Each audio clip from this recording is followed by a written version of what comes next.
Hola, buenos días. Voy a hacer una breve presentación de un caso clínico y comentaremos la osteoporosis en el trasplante hepático, así como la estrategia de prevención de fracturas. No tengo conflictos de interés. El caso en cuestión es un caso habitual que seguro que todos los presentes han podido ver en sus consultas. Se trata de un paciente que ingresa a cargo del servicio de medicina digestiva.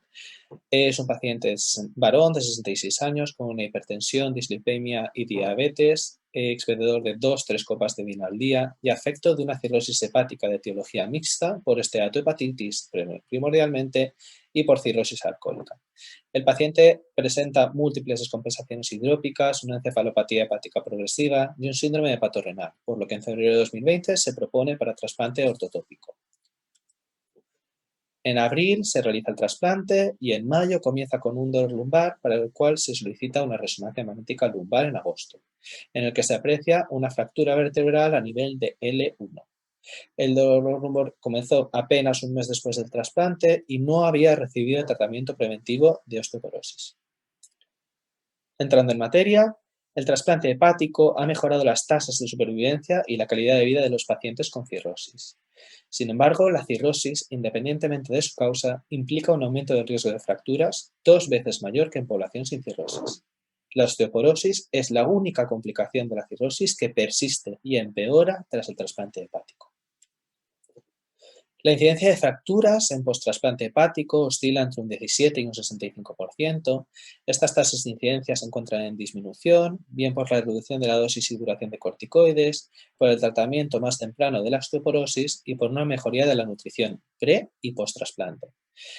Estos datos se reevaluaron por parte de Monegal en 2013, viendo que estas incidencias se habían mantenido estables en el tiempo, por lo tanto no hemos logrado cambiar demasiado la incidencia de fracturas. La pérdida de masa ósea se produce por causas directamente asociadas a la cirrosis y por otras circunstancias que acompañan tanto a la enfermedad como al proceso pretrasplante. Destaca la osteodistrofia hepática, un trastorno marcado por un bajo turnover óseo de causa metabólico tóxica. Por otra parte, y en la fase post-trasplante, el factor más importante que incide en la pérdida de masa ósea es el tratamiento inmunosupresor y sobre todo el tratamiento con corticoides. Esta disminución de la masa mineral ósea se produce de forma rápida y profunda los primeros 3 a 6 meses desde el trasplante y se recupera progresivamente hasta volver prácticamente a sus niveles normales 2 años después de la realización de la cirugía. De manera paralela, las fracturas por fragilidad se producen en la mayoría de los casos en los primeros meses post-trasplante, de manera similar a como le ocurrió al paciente de nuestro caso.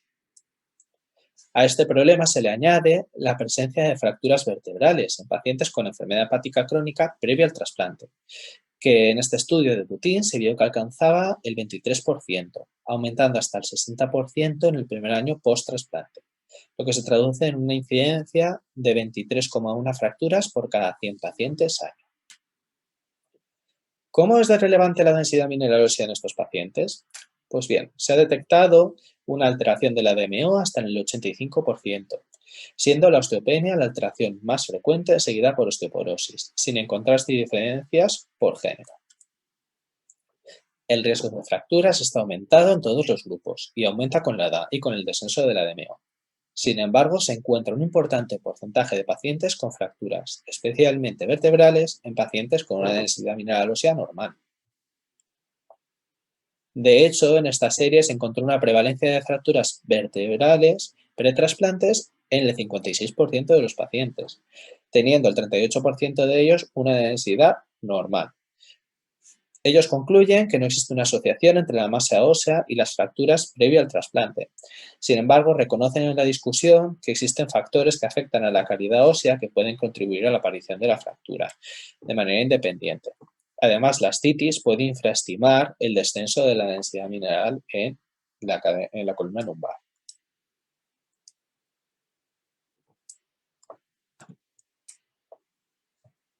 Con todo esto, ¿a quién, cómo, cuándo y con qué debemos de tratar? No existe un consenso. Hay quien dice que deben tratarse a todos los pacientes independientemente de su masa ósea, ya que hay un alto porcentaje de fracturas en pacientes con una DMO normal. Otros expertos abogan por tratar únicamente a pacientes seleccionados con factores de riesgo, especialmente osteopenia u otros factores asociados. En cuanto a la temporalidad, tampoco existe un consenso claro de si comenzar con el tratamiento antes o después de realizarse este trasplante. Si bien es cierto que hay más ensayos a favor de iniciar el tratamiento post-trasplante de cara a la inestabilidad hemodinámica que puede producirse por la cirugía y un fracaso renal posible, otros expertos abogan por iniciar el tratamiento lo antes posible para prevenir la pérdida de masa ósea. En cuanto a cuánto tiempo debemos mantener el tratamiento, tampoco está definido. En este estudio que os traigo, que se realizó en receptores de trasplante cardíaco, se probó tratamiento durante un año, observando una buena relación riesgo-beneficio y reevaluando los pacientes al año del tratamiento.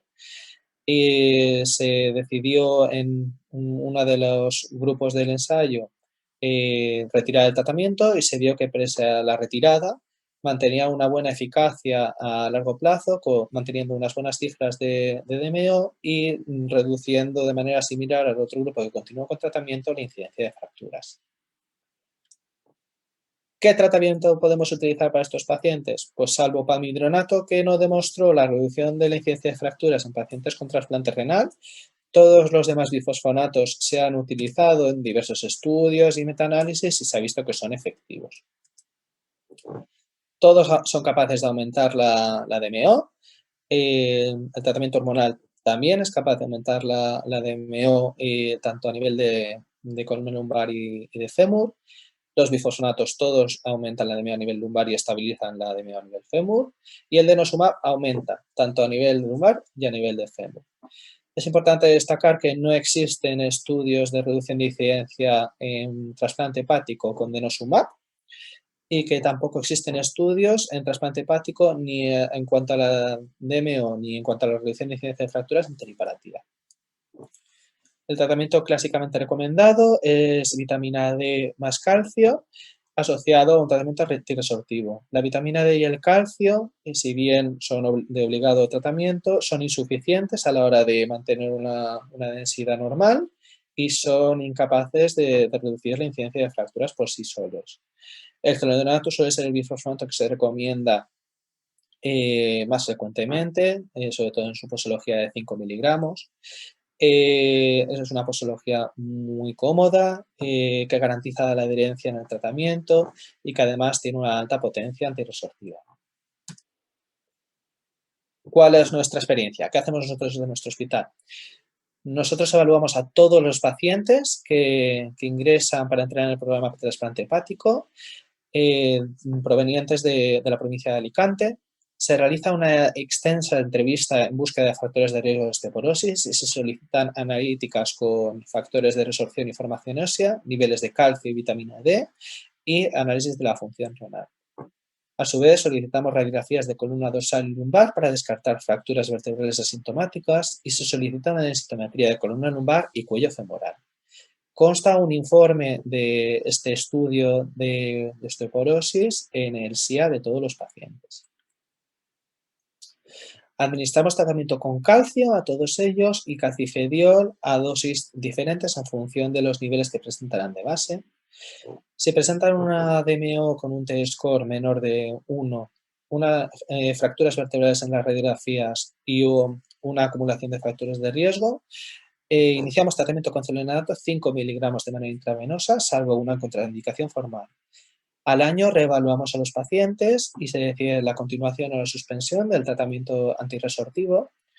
En la reevaluación lo que miramos es que los pacientes no tengan una densitometría compatible con osteoporosis por debajo de 2,5, que no continúen en tratamiento con prednisona a dosis mayores de 5 miligramos o que no hayan presentado fracturas vertebrales. Como conclusiones, comentar que existe un deterioro de la masa ósea en los pacientes con enfermedad hepática crónica que empeora tras el trasplante, que el tratamiento con antirresortivos reduce la incidencia de fracturas y mejora la densidad mineral ósea y que es fundamental establecer programas pretrasplante que prevengan el riesgo osteoporótico en pacientes con trasplante hepático ortotópico. Muchas gracias por vuestra atención y espero vuestras preguntas.